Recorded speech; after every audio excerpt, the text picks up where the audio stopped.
오늘 함께 보실 하나님의 말씀은 사사기 3장 12절에서 마지막 절 31절까지의 말씀입니다.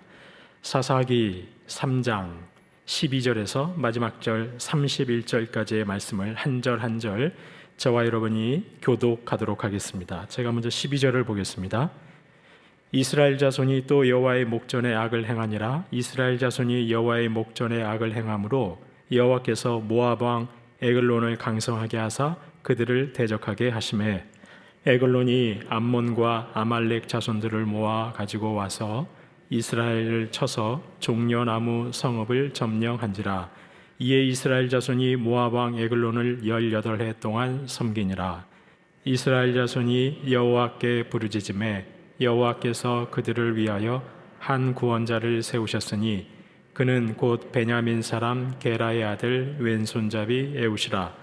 이스라엘 자손이 그를 통하여 모압 왕 에글론에게 공물을 바칠 때에 에웃이 길이가 한 규빗 되는 좌우에 날선 칼을 만들어 그의 오른쪽 허벅지 옷 속에 차고 공물을 모압 왕 에글론에게 바쳤는데 에글론은 매우 비둔한 자였더라.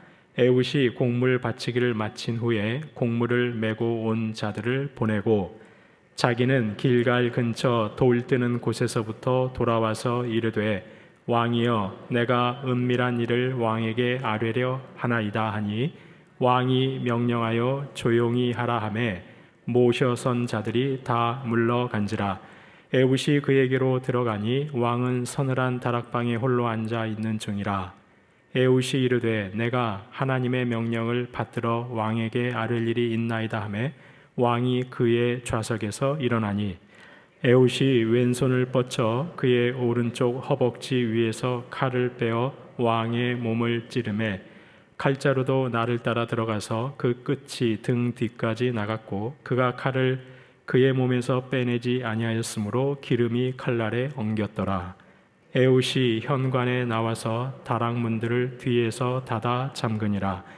에웃이 나간 후에 왕의 신하들이 들어와서 다락문들이 잠겼음을 보고 이르되 왕이 분명히 서늘한 방에서 그의 발을 가리우신다 하고 그들이 오래 기다려도 왕이 다락문들을 열지 아니하는지라. 열쇠를 가지고 열어본즉 그들의 군주가 이미 땅에 엎드러져 죽었더라. 그들이 기다리는 동안에 에웃이 피하여 돌 뜨는 곳을 지나 스이라로 도망하니라. 그가 이르러 에브라임 산지에서 나팔을 불매 이스라엘 자손이 산지에서 그를 따라 내려오니 에웃이 앞서가며 그들에게 이르되 나를 따르라. 여호와께서 너희의 원수들인 모압을 너희의 손에 넘겨주셨느니라 하매 무리가 에웃을 따라 내려가 모압 맞은편 요단강 나루를 장악하여 한 사람도 건너지 못하게 하였고 그때 모압 사람 양 10,000명을 죽였으니 모두 장사요 모두 용사라. 한 사람도 도망하지 못하였더라. 그날에 모압이 이스라엘 수하에 굴복하매 그 땅이 80년 동안 평온하였더라. 에웃 후에는 아나세 아들 삼갈이 있어 소모는 막대기로 블레셋 사람 600명을 죽였고 그도 이스라엘을 구원하였더라. 아멘. 첫 번째 사사 온니엘이 메소포타미아 왕 구산 리사다임에게 승리한 후에 이스라엘에는 평화가 임했습니다. 40년간 평화가 임했습니다. 그런데 온니엘이 세상 모든 사람이 가는 길로 가게 되었습니다. 저희가 방금 읽었던 사사기 3장 12절부터의 말씀 바로 전에 있는 지난 시간에 보셨던 사사기 3장 11절입니다. 그 땅이 평온한 지 40년에 그나스의 아들 온니엘이 죽었더라. 40년간 그 땅이 평온했는데 사사 온니엘이 죽었습니다. 그리고 오늘 본문 바로 이어지는 12절이죠. 이스라엘 자손이 또 여호와의 목전에 악을 행하니라. 이스라엘 자손이 여호와의 목전에 악을 행함으로 여호와께서 모압 왕 에글론을 강성하게 하사 그들을 대적하게 하시매 이스라엘 자손이 또 여호와의 목전에 악을 행했습니다. 그러자 여호와께서 이번에는 모압 왕 에글론을 강성하게 하셔서 이스라엘 자손을 대적하게 하셨습니다. 이스라엘 자손은 온니엘이 죽자 마치 기다리기라도 했다는 듯 다시 악을 저지르고 마는 겁니다. 온니엘이 살아있는 동안에는 여호와의 목전에 악을 행했다라는 말씀이 없습니다. 그런데 온니엘이 죽고 나자 그들은 또다시 악을 행하고 맙니다. 이런 일은 이후에도 반복됩니다. 저희가 오늘 본문 사사기 3장 마지막 절 31절까지 읽었는데 바로 이어지는 4장 1절, 사사기 4장 1절입니다. 에훗이 죽으니 이스라엘 자손이 또 여호와의 목전에 악을 행하매. 사사 온니엘 다음으로 세워지는 두 번째 사사 에훗이 죽은 후에도 그들은 또 여호와의 목전에 악을 행했던 것입니다. 사사가 살아있을 동안에는 이런 악의 모습을 보이지 않다가 사사가 죽고 나니 이들은 반복해서 또 여호와의 목전에서 악을 행한 것입니다. 그렇다면 이스라엘 자손들은 실은 사사 온니엘이 살아있을 동안에도 사사 에훗이 살아있을 동안에도 이스라엘은 실은 어떠했던 것입니까? 사사들이 살아있는 동안에도 그들이 사사들과 함께 평화를 누리고 있는 동안에도 실은 그들은 어떠했던 것이죠? 악했던 것이죠. 단지 그들의 그 악함이 발현되지 않고 있었을 뿐입니다. 그들은 그때도 악했던 것이죠. 그들은 조금도 변함이 없었던 겁니다. 성도님 여러분, 하나님께서 이스라엘 자손들의 신음을 들으시고 사사 온니엘을 세워서 40년간 그들에게 평화를 주신 이유가 무엇입니까? 하나님이 이스라엘 자손들을 구원하신 이유가 무엇입니까? 하나님이 바라시는 것은 이스라엘 자손들이 자신들을 구원하신 하나님을 기억하는 것이었습니다. 그 하나님을 알고 우리에게 평화를 주신 분이, 우리에게 구원을 주신 분이 하나님이신 것을 그들이 기억하는 것입니다. 그렇게 하나님을 기억하고 하나님만 따르고 하나님과의 관계 속에서 우리는 하나님의 백성이고 우리의 아버지는 하나님이시고 하나님과의 관계 속에서 사는 것, 이것이 바로 하나님이 이스라엘 자손에게 바라시는 것이었습니다. 그런데 이스라엘 자손들은 그러지 않았습니다. 그러니 사사가 죽고 난 후 마치 기다렸다는 듯이 또 그들은 악을 행하고 말았던 겁니다. 그들은 평화를 누리고 있을 때 전혀 하나님을 기억하지 않았던 것입니다. 야고보서 5장 13절 말씀 저희가 한 목소리로 봉독해 보겠습니다. 너희 중에 고난 당하는 자가 있느냐? 그는 기도할 것이요 즐거워하는 자가 있느냐? 그는 찬송할지니라.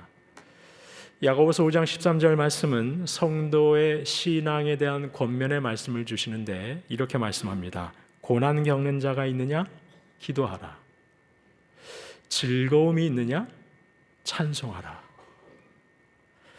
고난을 겪을 때 기도하라고 합니다.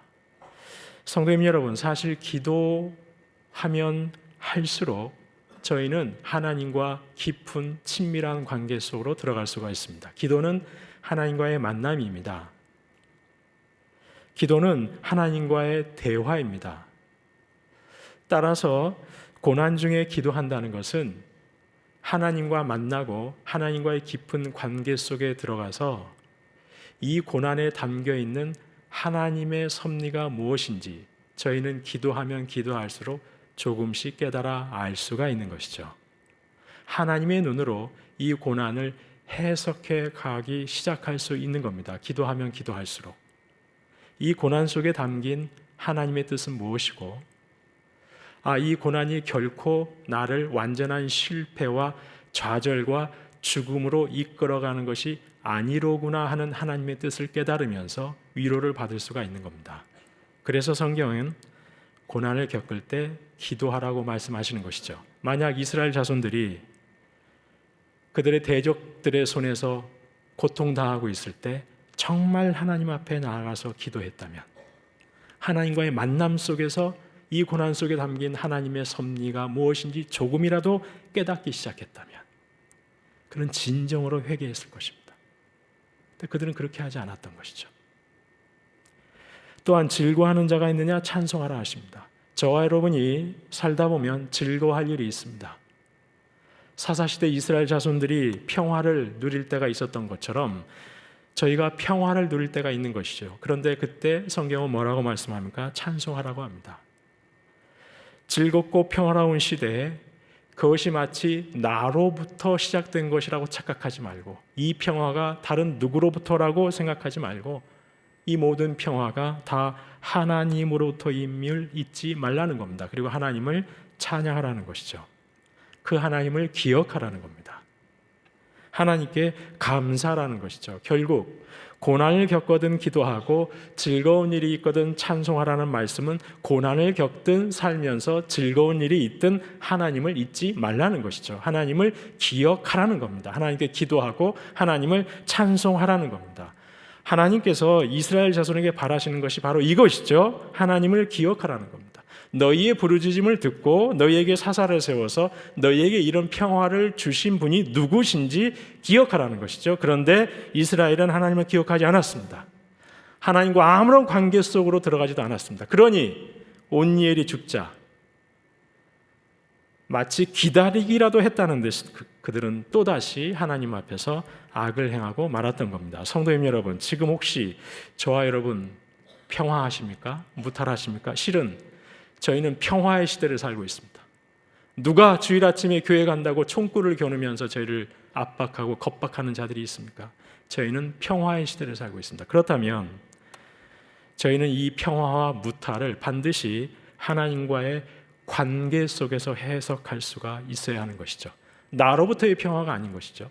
다른 누구로부터의 무탈함이 온 것이 아닙니다. 정세가 바뀌어서 지금 나에게 이런 무탈이 온 것이 아닙니다. 하나님으로부터 온 것이죠. 따라서 저와 여러분이 지금 무탈하고 평안하시다면 저희는 더욱 하나님께 감사하고 하나님을 찬양할 수 있어야 하는 것이죠. 아울러 평안하고 무탈할수록 온니엘이 살아있을 때 이스라엘 자손들이 평온했던 것처럼 저와 여러분이 평안하고 무탈할수록 저희는 더 간절히 하나님 앞에 나아가야 합니다. 왜냐하면 죄악은 반드시 평화와 함께 찾아오기 때문입니다. 저희를 유혹하는 강력한 죄는 반드시 무탈과 함께 찾아오기 때문입니다. 요셉을 생각해 보시기 바랍니다. 요셉의 주인 보디발의 아내가 언제 요셉을 유혹했습니까? 하나님이 요셉과 함께 하시면서 요셉을 범사에 형통하게 하셨을 때 보디발의 아내가 요셉을 유혹했습니다. 보디발이 요셉을 자기 집의 가정총무로 세웠을 때 보디발의 아내가 유혹했습니다. 보디발이 그의 소유를 다 요셉의 손에 맡겼을 때였습니다. 보디발이 먹는 것 외에는 일체 요셉의 일에 간섭하지 않았을 때였습니다. 요셉이 가장 잘 나갔을 때, 요셉이 아주 즐거웠을 때, 평화롭게 일했을 때, 얼마나 좋은 때인지 모르죠. 바로 그때 가장 강력한 죄악의 유혹이 요셉을 찾아왔습니다. 다윗도 마찬가지죠. 다윗 인생에서 가장 강력한 죄의 유혹이 언제 찾아왔습니까? 다윗이 직접 전쟁터에 나가지 않아도 될 만큼 이스라엘이 평화를 누리고 있을 때였습니다. 주변국들이 감히 이스라엘을 함부로 대적하지 못하던 그 평화를 누리던 바로 그때 다윗 인생에서 가장 강력한 유혹이 다윗을 찾아왔습니다. 그런데 요셉은 그 유혹을 이겨냈고 다윗은 실패했습니다. 요셉이 보디발의 아내에게 뭐라고 말했습니까? 내가 어찌 하나님께 죄를 범하겠느냐. 그는 평화를 누리고 있는 그 잘 나가던 그때 하나님을 기억하고 있었습니다. 내가 감히 하나님 앞에서 죄를 범할 수 없다고 보디발의 아내에게 말했습니다.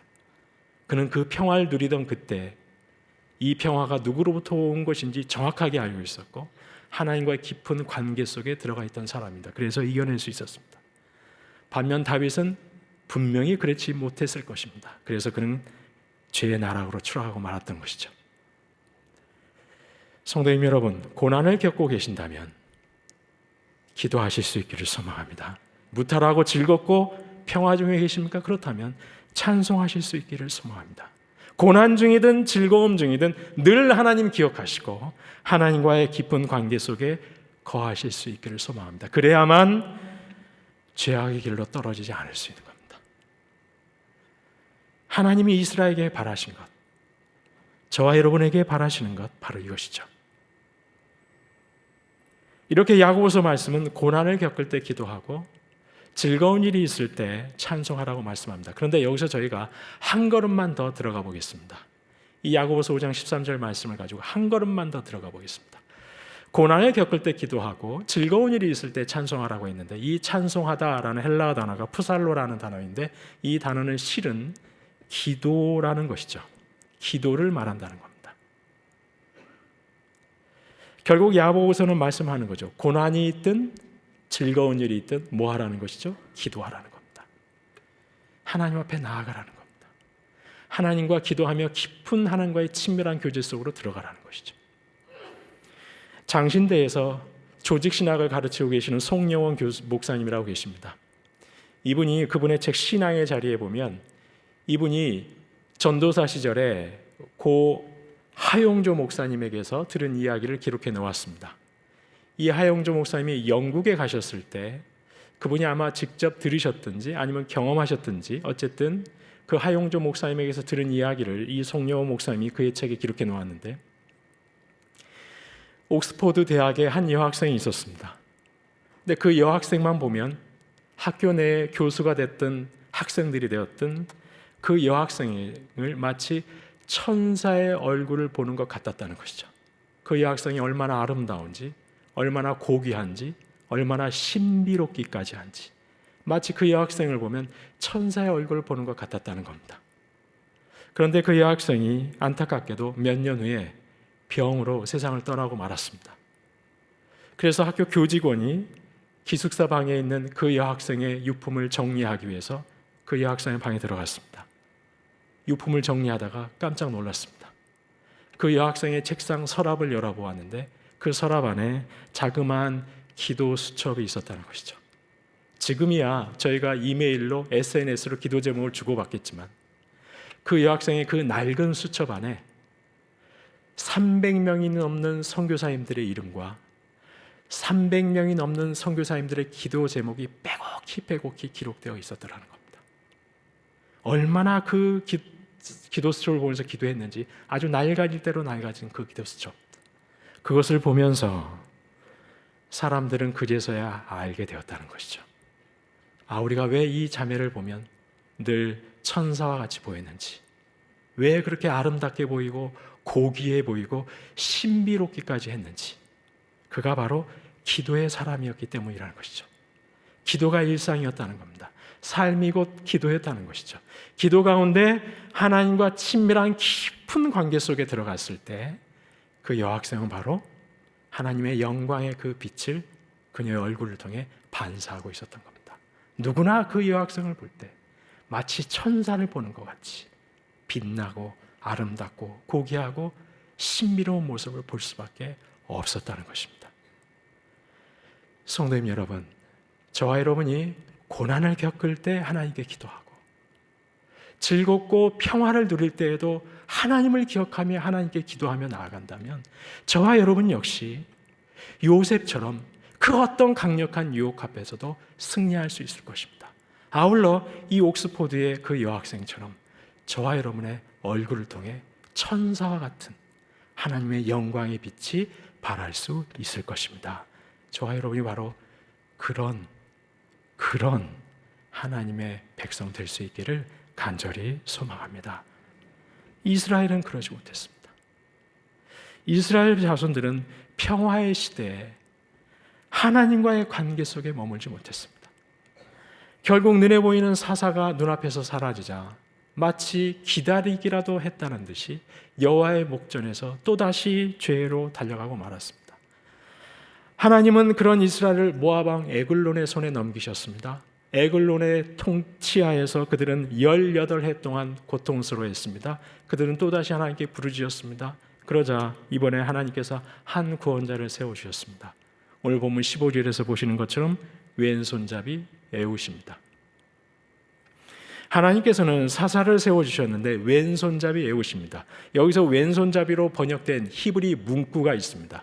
한 단어가 아니라 한 문구입니다. 명사, 조사 막 이것저것 합쳐가지고 그 문구를 번역을 해보면 오른손이 묶인 사람, 오른손이 제약이 있는 사람이라고 번역할 수가 있는 거죠. 우리말로는 왼손잡이라고 했습니다. 근데 실은 히브리어 안에는 왼손을 뜻하는 히브리 단어가 있습니다. 스몰이라는 단어. 근데 만약 에훗이 왼손잡이면 스몰이라는 히브리 단어를 쓰면 됩니다. 그런데 그 단어를 쓰지 않고 굳이 오른손에 제약이 있고 오른손이 묶여있는 의미를 가진 히브리 문구가 들어가 있는 것이죠. 그래서 사람들은 생각하는 겁니다. 이 에훗은 오른손을 쓸 수 없는, 왼손밖에 쓸 수 없는 그런 연약한 육체를 가지고 있는 사람이라고 생각하는 것이죠. 그래서 하나님 도대체 왜 두 손을 다 쓰는 그런 용사를 사사로 세워도 모자를 판에 왜 한 손밖에 쓸 수 없는 이 에훗을 사사로 들어서 사용하시는가? 뜻밖이다. 하나님은 정말 사람을 들어 사용하실 때 의외의 사람을 들어서 사용하시는 하나님이시다 라고 해석을 하는 겁니다. 그런데 왼손잡이 사사 에훗에 대한 또 다른 견해도 있습니다. 가령 이런 것이죠. 사사기 20장 15절 16절입니다. 그때에 그 성읍들로부터 나온 베냐민 자손의 수는 칼을 빼는 자가 모두 2만 6천 명이요 그 외에 기브아 주민 중 택한 자가 700명인데 이 모든 백성 중에서 택한 700명은 다 왼손잡이라 물매로 돌을 던지면 조금도 틀림이 없는 자들이더라. 사사기 20장에 가보면 다른 모든 이스라엘 지파와 이 베냐민 지파가 서로 싸우는 내용이 나옵니다. 그러면서 베냐민 지파의 군사를 설명하는데 왼손잡이 700명이 있다는 거예요. 근데 이들은 물매로 돌을 던지면 정확하게 적을 무찌를 수 있는 아주 특별하게 훈련된 용사들이라는 겁니다. 그런데 여기서 말씀한 왼손잡이가 오늘 본문 에훗을 소개하는 왼손잡이와 똑같은 히브리 문구라는 것이죠. 그래서 사람들은 말하는 겁니다. 베냐민 지파 안에는 왼손까지 사용할 수 있는 특별하게 훈련된 오른손을 묶어 놓은 채로 특별하게 훈련된 특수 요원들이 있었다는 거죠. 용사들이 있었다는 겁니다. 오른손뿐만 아니라 왼손까지도 아주 자유자재로 사용할 수 있는 양손잡이 이 특수 요원들을 700명이나 보유하고 있는 게 베냐민 지파고 에훗 역시 그런 특수한 요원이었을 것이다 라고 주장하는 거죠. 성도님 여러분, 축구 선수 중에 누구를 좋아하십니까? 아마 손흥민 선수 다 들어보셨을 겁니다. 근데 손흥민 선수의 특징이 뭐냐면 오른발, 왼발, 양발을 다 아주 강력하게 아주 자유자재로 사용한다는 것이죠. 손흥민 선수가 만약 오른발만 사용한다면 수비수들은 그쪽만 막으면 됩니다. 하지만 이 선수는 양발을 다 자유자재로 사용합니다. 어렸을 때부터 그렇게 훈련을 했습니다. 그래서 수비수가 굉장히 어려운 것이죠. 에훗이 바로 그런 경우라는 거죠. 베냐민 지파 안에는 에훗처럼 700명이나 되는 양손을 자유자재로 사용할 수 있는 전쟁을 위해 특별히 양성된 이런 특수 요원들이 있었다는 겁니다. 에훗이 바로 그런 사람이라는 것이죠.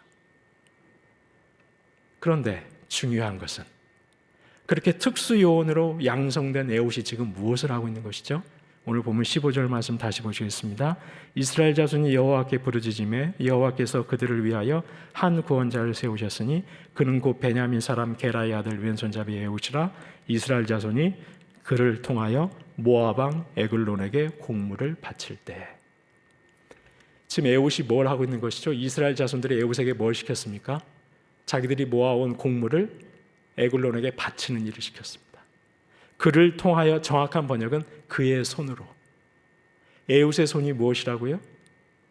양손을 다 자유자재로 사용할 수 있는 특수한 요원으로 양성된 사람의 그 손으로 지금 에훗이 뭘 하고 있습니까? 고작 이스라엘 자손들이 모아놓은 그 곡물을 왕에게 가지 바치는 일이나 하고 있는 겁니다. 비루하기 짝이 없는 일을 하고 있는 것이죠. 에훗은 생각할 수 있는 거죠. 내가 고작 이 일하려고 그렇게 오랫동안 오른손을 묶어 놓은 채로 왼손 사용하기 위해서 양손을 자유자재로 사용하기 위한 그런 훈련을 받아왔단 말인가? 내가 고작 이런 비루한 일을 하려고 자괴감에 빠질 수 있다는 거죠. 이건 제 견해가 아니라 기독교 세계관 대학원이라고 밴쿠버에 있는 그 대학원에서 구약학을 가르치고 계시는 전성민 교수의 주장입니다. 그럴 수 있는 것이죠. 손흥민 선수가 어렸을 때부터 양발을 자유자재로 사용하면서 훌륭한 축구 선수가 되기 위해서 훈련을 했는데 어찌어찌 되어가지고 축구도 아니고 엉뚱한 일을 그 발로 하고 있다면 그가 얼마나 큰 자괴감이 들었겠습니까? 에훗이 지금 그런 상황인 것이죠. 내가 겨우 저 적국의 왕에게 곡물이나 갖다 바치려고 내가 이 손으로 그렇게 고생하면서 훈련했단 말인가? 자기감이 들 수 있는 것이죠. 왼손잡이로 한 손밖에 사용할 수 없는 사람이라는 견해를 따르던, 아니면 이가 특수요원으로서 용사로서 훈련받았던 사람이라는 견해를 따르던, 그는 지금 어쨌든 에글론에게 곡물이나 가져다 바치는 비루한 인생일 뿐입니다. 그는 전혀 위협적이지 않습니다. 그래서 그가 에글론을 암살하려고 했을 때, 누구도 독대를 요청했을 때 누구도 그를 의심하거나 경계하지 않았습니다. 그런데 하나님은 그런 에봇을 들어서 사사로 삼으셨습니다. 아무도 이 에봇을, 이 어려운 가운데서 모압 왕 에글론을 무찌르고 우리에게 평화를 가져다 줄 사사라고 예상하지 못했습니다. 그런데 하나님은 이렇게 모든 인생이 전혀 예상하지 못한 그런 사람을 들어서 하나님의 역사를 이루어 가시는 분이라는 것이죠. 이 사실은 이어지는 삼갈에서도 역시 마찬가지입니다. 31절입니다. 에봇 후에는 아낫의 아들 삼갈이 있어 소모는 막대기로 블레셋 사람 600명을 죽였고 그도 이스라엘을 구원하였더라. 삼갈에 대한 이야기는 이 단 한 절밖에 없습니다. 그러나 이 삼갈의 이 단 한 절이 하나님은 인생들이 예상하는 그런 사람이 아니라 전혀 다른 사람을 들어서 하나님의 역사를 이루어 가시는 하나님이라는 사실을 이 31절처럼 잘 보여주는 예도 없습니다. 에훗 후에는 아낫의 아들 삼갈, 삼갈이라는 이름 자체가 히브리식 이름이 아닙니다. 그래서 사람들은 말하는 거죠. 삼갈은 이스라엘 족속이 아니었다는 거죠. 그는 가나안 사람이었을 거라는 겁니다. 게다가 아낫의 아들 삼갈이라고 합니다. 이 아낫이 누구냐? 가나안 사람들이 섬기는 전쟁 여신의 이름이 아낫입니다. 삼갈은 이스라엘 사람도 아니고 가나안 사람들이 섬기는 전쟁의 여신을 섬기는 사람의 아들이었을 거라는 거죠. 그는 분명히 어렸을 때부터 가나안의 여신을 섬기는 가정에서 태어난 사람으로 가나안의 여신을 섬기는 사람이었을 거라는 겁니다. 그런데 하나님은 그가 어느 족속인지, 그의 출생이, 그의 집안이 누구를 섬겼든지 지금은 관계없습니다. 그를 들어서 사사로 세우십니다. 게다가 그의 무기는 소모는 막대기입니다. 그는 목동이었을 겁니다. 전분전인 용사가 아닙니다. 그런데도 하나님은 그를 들어 사사로 사용하셨습니다. 바로 에훗과 삼갈을 통해 하나님이 말씀하고자 하시는 것은, 하나님은 인생들이 예상하지 못한 지극히 약한 자들을 통해서도, 전혀 주목받지 못하는 자들을 통해서도, 심지어 막대기를 들어서도 600명을 거뜬히 이기실 수 있는 하나님, 그렇게 약한 자를 들어서 강한 자를 부끄럽게 하시는 하나님이시라는 것이죠. 비록 용사로 훈련받았지만 백성들의 곡물을 모아 적국에 가져다 바치는 비루한 사람, 적국조차도 전혀 경계하지 않는 사람, 게다가 이방인이고 가나안 신을 섬기는 자로 자라왔던 사람, 용사로 훈련된 적도 없는 사람, 사람의 기준으로 사사로 삼을 것 같지 않은 바로 그 사람을 들어서 사용하십니다. 지난주에 살펴보았던 첫 번째 사사 온니엘과는 전혀 다른 사람인 거죠. 온니엘은 다른 모든 사람들이 가나안 사람들과 결혼하려고 하고 가나안이 나의 힘이라고 가나안을 향해 달려갈 때 아니라고, 하나님만이 나의 힘이라고 하나님만을 따르던 사람입니다. 실제로 가나안 족속을 몰아냈습니다. 승리한 적이 있습니다. 그가 사사가 되는 것 너무나도 당연한 것이죠. 누가 보아도 수긍할 수 있습니다. 그런데 에훗과 삼갈은 뜻밖의 인물입니다. 하나님이 저런 인물도 들어 사용하시는구나. 깜짝 놀랄 만한 인물들인 것이죠. 그런데 우리 하나님은 그렇게 하십니다. 저와 여러분은 하나님이 사용하시는 사람에 대한 어떤 선입견을 갖고 있습니다. 저 사람은 분명히 하나님이 귀하게 사용하실 거야. 저 사람은 하나님이 절대 사용하시지 않을 거야. 그런데 저와 여러분이 품는 이 선입견은 어떻게 형성된 것입니까? 거의 대부분 세상적인 가치관의 영향을 받아서 형성된 선입견입니다. 저 사람은 반드시 사용하실 거야. 우리가 사는 세상이 어떤 세상입니까? 성과주의, 경쟁지상주의. 누가 성과를 낼 것인가? 누가 결과물을 만들어낼 것인가? 누가 경쟁에서 살아남을 수 있을 것인가? 그 사람이야말로 반드시 하나님이 사용하실 것이다. 이런 세상의 가치관에 물든 선입견으로 저희는 하나님이 어떤 사람을 사용하실 것인가 예측하는 것이죠.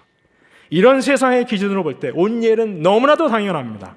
그는 위대한 용사 갈렙의 사위입니다. 이미 승리를 경험한 적이 있습니다. 남다른 신앙의 열정을 가지고 있습니다. 하지만 애굽과 삼갈은 그런 인물이 아닙니다. 그런데 하나님은 세상의 기준에 물든 저와 여러분의 기대를 뛰어넘어서 그들을 들어서 사용하십니다. 성도님 여러분, 다큐멘터리 감독이신 김우현 감독님 아실 것입니다. 그분의 팔복 시리즈 아실 것입니다. 온유한 자는 복이 있나니라는 영상이 있습니다. 그분이 만드신 동명의 책도 있습니다. 그 책과 영상에 보면 광화문에서 노점을 하는 시인 정재환 님이 하나님을 믿고 온유한 자가 되어가는 과정을 담아내고 있습니다. 김우영 감독님의 영상에 보면 정재환 님은 날 때부터 뇌성마비입니다. 거동이 불편하신 분입니다. 팔과 다리가 굳은 몸으로 광화문 그 거리에서 노점을 하십니다. 그런데 김우현 감독님이 그분을 우연히 교회에서 만나고 20년이 넘는 세월 동안 함께하면서 시인 정재환님을 영상에 담았습니다. 사실 이 시인 정재환님은 골초였습니다. 애연가였습니다. 그러다가 하나님 만났습니다. 담배 끊었습니다. 하나님 만나기 전 그분의 시는 얼마나 비관적이고 부정적이었는지 모릅니다. 염세적이었는지 모릅니다. 그런데 하나님 만나고 그 시가 밝아졌습니다. 정재환님이 예배소서 말씀을 읽고 자신을 걸작품으로 지으신 하나님을 향한 기쁨의 고백을 시로 남겼습니다. 하나님이 날 무척 사랑하신다. 난 자신 있다.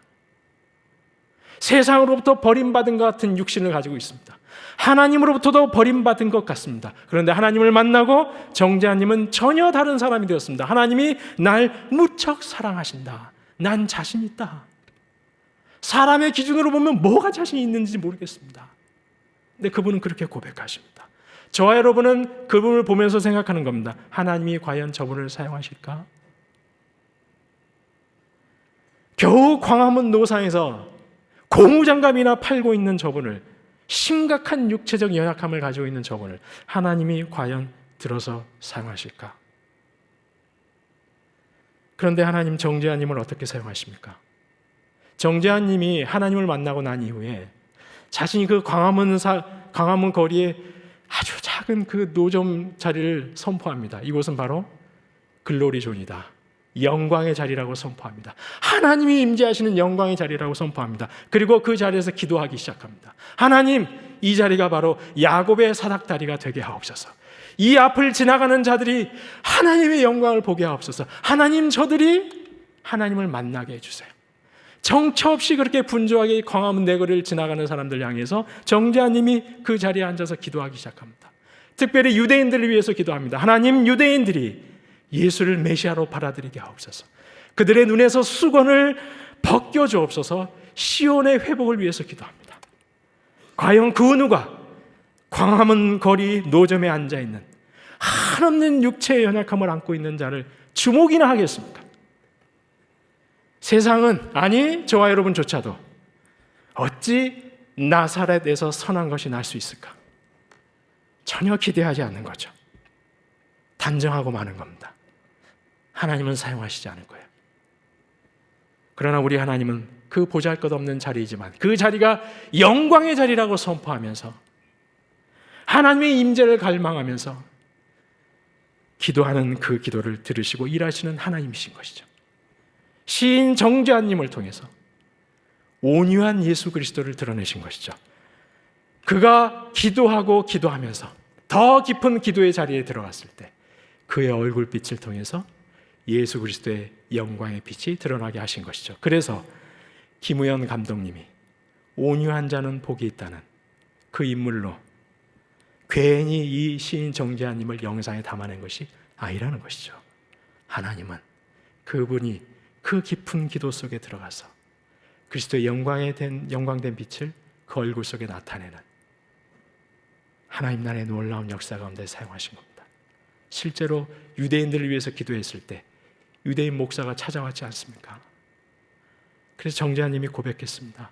하나님이 나의 기도를 정말 들어주시는구나. 성도님 여러분, 중요한 것은 내가 지금 무슨 일을 하느냐가 아닙니다. 내가 지금 얼마나 많은 연봉을 받느냐가 중요한 게 아닙니다. 내가 지금 얼마나 크고 얼마나 화려한 집에 사느냐, 내가 얼마나 초라한 집에 사느냐, 그게 중요한 것이 아닙니다.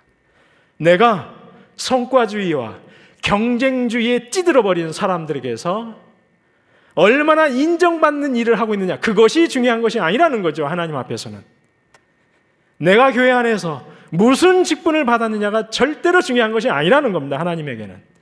하나님에게는 이런 것이 중요한 것이 아니라는 겁니다. 중요한 것은 내가 하나님 앞에서 어떤 존재인가가 중요합니다. 하나님께서는 소모는 막대기로도 블레셋을 물리치시는 하나님이십니다. 그 하나님 보시기에 합당하다면 하나님께서 얼마든지 저와 여러분을 들어서 하나님 나라의 놀라운 일을 감당하게 하신다는 겁니다. 목사님, 저는 학위도 없습니다.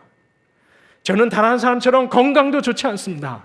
목사님, 저는 은사도 없습니다. 제가 어떻게 하나님 나라의 놀라운 일을 감당할 수 있겠습니까? 아닙니다. 그렇지 않습니다.